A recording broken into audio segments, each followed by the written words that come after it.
As for the apocabox NonCon knife, this is seasoned oak. It's cutting it well.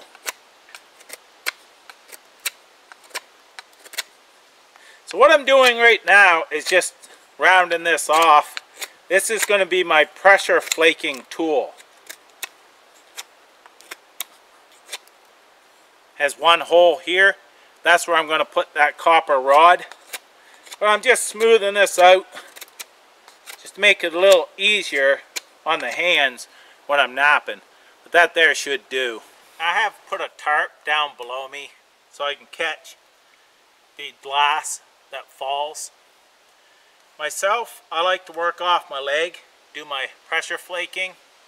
Other people, they'll use a piece of leather like this in their palm, put their palm against their leg and pressure flake. It's your own preference.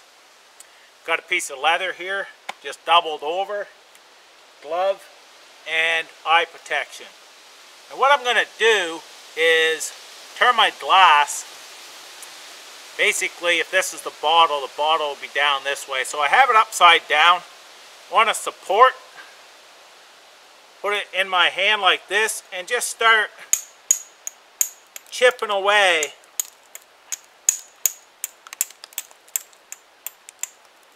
the edge that's hanging over. Now I'm just brushing this off. You don't want to hit it too hard. You want to just catch that edge and knock it off.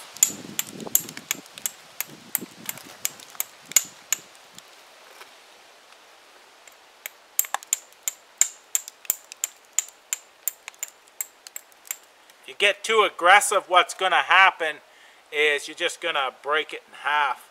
So I'm going to just trim this off.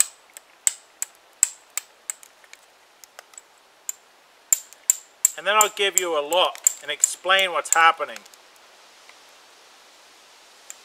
So what you're doing is you're breaking that all off there so it's nice and flat. Now what you're going to do is you're going to turn this over and go the other way. Now how this works is if you ever shot a piece of glass with a BB, you'll see that it takes this cone out the back side. Well, that's what you're doing here.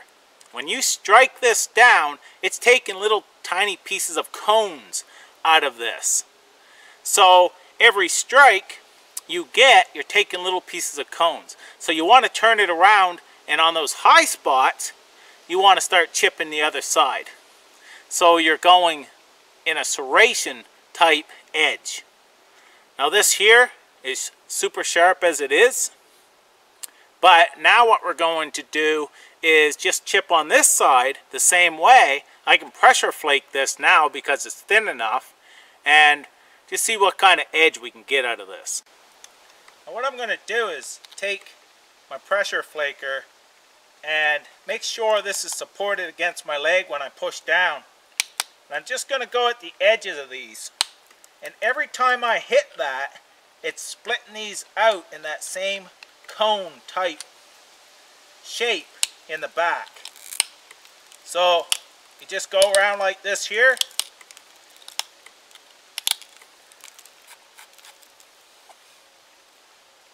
You start getting that, and then after you go for a while, you can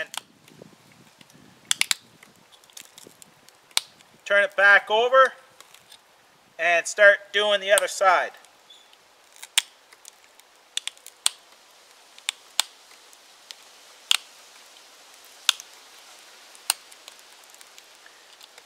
That way there you can start shaping it.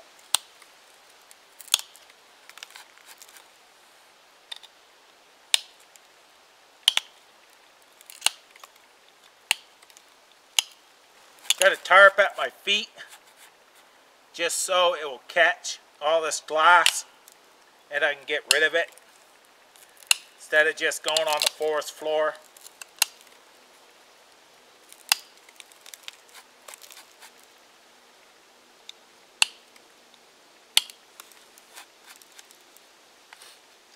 But I just keep going back and forth until I get the shape I want.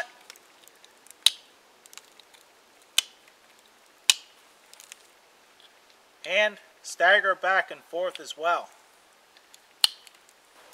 So I wanted to show you that edge and what I'm talking about. Now what I will do with that is all these high spots along here, I can push on this side and drive it off on the other side. But you can see how thin it can get. Now this all has to do with angles as well. So I'm going to push down, but I'm going to push back as well. And that's going to drive a longer flake.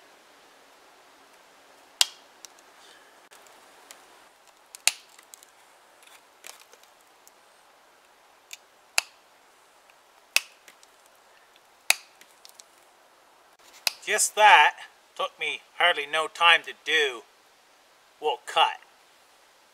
And I'm not going to bother going all the way around because I can hang on to it like this. But what you can do is grab your stone and kind of grind away on the back side so it isn't sharp.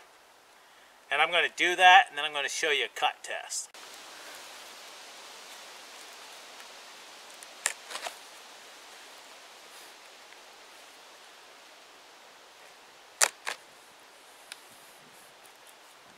Cut through that leather, no problem.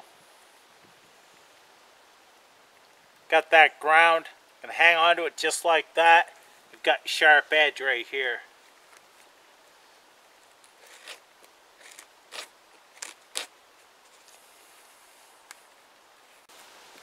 Now for the knife.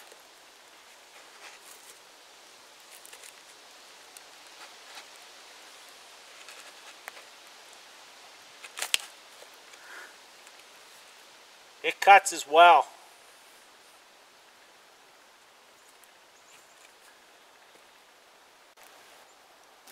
So there's the knife, and that's the blade.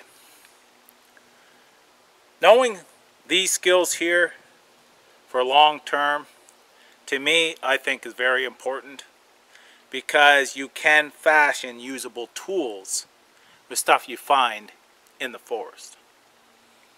I want to thank you for watching. Take care, and this is a lot of fun.